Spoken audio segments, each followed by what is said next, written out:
Hi everyone! Today's self-care isn't about avoidance. Rather, it's about restoration. What a beautiful word, right? Like to recharge and be able to give back one's energy. So, true rest doesn't disconnect us from purpose. As a matter of fact, this actually reconnects us to it.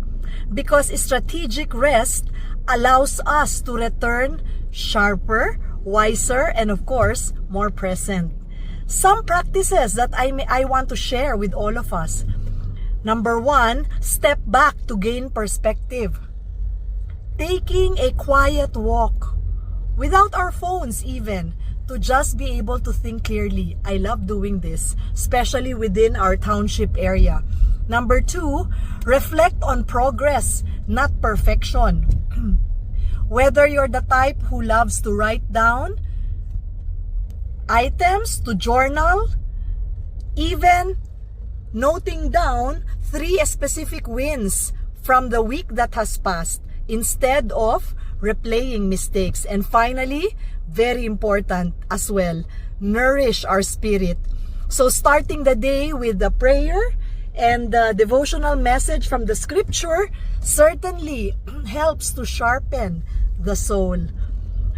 Because rest is not just a necessity, it is actually our superpower once we're able to embrace it well enough. It is our